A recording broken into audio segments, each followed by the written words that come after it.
A lot of people were worried about the Bucks after they started off the season hovering around 500, but they currently have the best record in the NBA over the last 15 games, sitting only one game behind the Celtics for the #1 seed in the Eastern Conference. They've developed somewhat of a death lineup of their own, and they're absolutely demolishing teams in the half-court.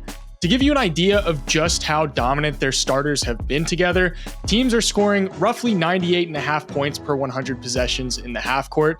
The Bucks starters are scoring 113.6 points per 100 possessions in the half-court, the second highest rate of any five-man lineup in the NBA, with at least 450 possessions played. What's important to realize about the Bucks is that this team isn't playing a style of basketball designed for winning a bunch of regular season games. And just because the Bucks are stringing together an impressive amount of wins, the fact of the matter is that this team is playing a brand of basketball that's built for the slow grind of the postseason. Let's look at this possession. The Bucks are going to run what's called horns out, something that's been a staple of their offense for years, and it involves Middleton receiving a cross screen from Giannis at the elbow to get the ball from Dame. Now, since LaVine is going to overplay it and anticipate the cut to the left side of the floor, Middleton fades to the other side to get the pass. Now we can look at what happens when Giannis and Middleton get into the pick and roll.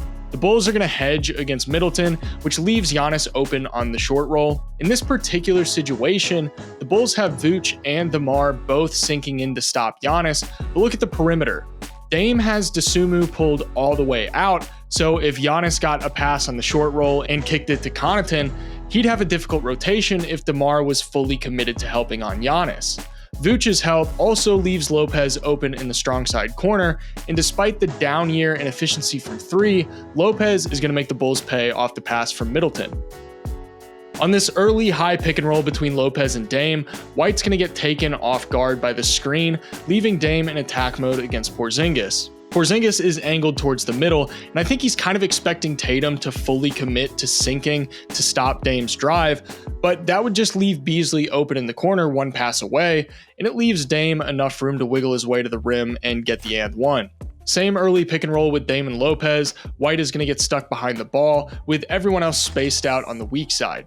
Now, obviously, in this situation, Drew can comfortably play off of Giannis one pass away because he's not really a threat from deep. The problem that's going to arise is that when Drew comes to give that help, Porzingis is left pulled way over on the strong side from the initial pick and roll, leaving Giannis open to stampede off the catch. And even though both him and Drew are going to recover, they're not going to be able to get there in time to avoid sending him to the line. On this possession, the Bucks are going to run a stagger action, which involves Lopez and Giannis screening for Dame to get downhill, with Giannis rolling to the basket. The drive by Dame and the roll by Giannis collapses the defense, with DiVincenzo chasing and Randle covering Dame, and Taj Gibson covering Giannis on the roll. The result is Brook Lopez being left wide open back up top for an easy catch and shoot three. The spacing that their starters have on the floor together allows them to generate a league best number of open threes per game, and they're hitting them at a reliable efficiency. When the Damian Lillard trade happened, the biggest thing that everyone was talking about was the potential that Damian Lillard and Giannis would have together as a pick and roll duo. But the reality, at least at the beginning, wasn't really what any of us expected. And they've had to go through an adjustment period and some growing pains because the lack of chemistry was really noticeable. As the seasons progressed, though, they've definitely gotten a better feel for each other and developed some chemistry and recognized each other's tendencies. These short roll passes where they're being defended in drop coverage have better timing, and Dame's pass placement is getting better and better.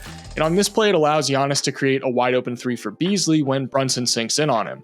Here, he's going to run a dribble handoff with Dame, slipping the screen while Torrey Craig is hedging, getting him downhill to get to the rim and draw contact. On this possession, he's going to roll to the basket, bringing Derek White with him towards the baseline, and Beasley moving up towards the top pulls Tatum with him. With Giannis down low, Porzingis kind of forgets about Lopez in the corner, and Tatum's left having to rotate back onto Beasley off the extra pass with Porzingis worrying about Giannis. Anytime they end up in a situation where they can get into an empty side action where the rest of the defense is on the weak side of the floor, the result is oftentimes plenty of open space for Giannis to attack the rim against limited help defense. And in situations where Giannis is operating as the pick and roll ball handler, something that he oftentimes does, he's usually got Dame spacing the floor for him, giving him easy driving lanes and a lot more kickout opportunities.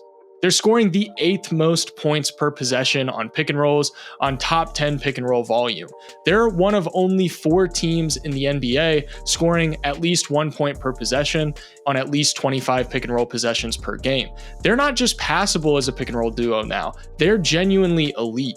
The overarching point with how the Bucks are operating around their main 4 guys is that they're almost always guaranteed to have a good shot. The interior presence of Giannis and Lopez on the offensive end is going to collapse defenses, and that's going to create good looks from 3.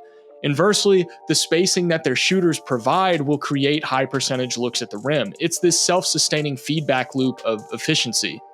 This more balanced approach has them being significantly less reliant on threes compared to last season, and more balanced between getting shots at the rim and from beyond the arc. And the decline in mid-range frequency isn't a stylistic thing where they're saying, let's just take less mid-range shots. They're taking fewer mid-range shots because they don't need to take as many mid-range shots. The Bucks as a team shot 42.6% in the mid-range last year, which was the 10th worst efficiency in the league. This year, they're shooting with the 9th best efficiency in the NBA in the mid-range at 45.5%. I've emphasized this in other videos, but Milwaukee's offense isn't good because they're exclusively searching out threes and shots at the rim, mindlessly forcing them because the numbers say that it's better to do that. Milwaukee's offense is taking a ton of threes and shots at the rim because their offense is good. There's a significant difference between the two. And I think that when people complain about how the NBA has become too homogenized in terms of shot distribution, they're looking at the shots and ignoring the entire process of how that shot was created. And that's where the truth really lies. The Bucks had the issue last year where they relied far too heavily on perimeter shots, and when those shots dry out for long stretches in the playoffs, you're left wondering how to get good looks. That's no longer the case for them because they have a reliable, strong, functional half-court offense that naturally creates a balanced blend of high percentage looks all over the floor. You saw in that graph that I showed earlier that the Bucks were attempting over 40% of their shots from beyond the arc last season, and I went back and did some research on this. And as far as I can tell, in the last decade, there are only 2 teams that have ever made the finals while attempting 39% or more of their shots from beyond the arc. And one of them was the Golden State Warriors, who have every right to be attempting that many threes. The fact that the Bucks have finally moved away from such a 3-point heavy offense makes me a lot more confident in their ability to make a deep playoff run. It's allowed Giannis to have his most efficient scoring season ever with their new look offense. He's cut down on his mid-range attempts and threes, focusing almost entirely on getting into the paint. To give you an idea of just how dominant of a scorer he is right now, there are 126 players in the NBA attempting at least 10 shots a night. Of those 126 players, guess how many are shooting 60% or higher from the field? 1. Giannis. And he's doing it on nearly 19 shots per night. The Bucks are getting the best version of him, and the addition of Dame has made everything easier for their offense as a whole. Now, don't get me wrong, there are still plenty of questions that you can have about the Bucks. How is their defense going to hold up, particularly in regards to their backcourt defense? Do they have enough juice off the bench to stay afloat when the starters are resting?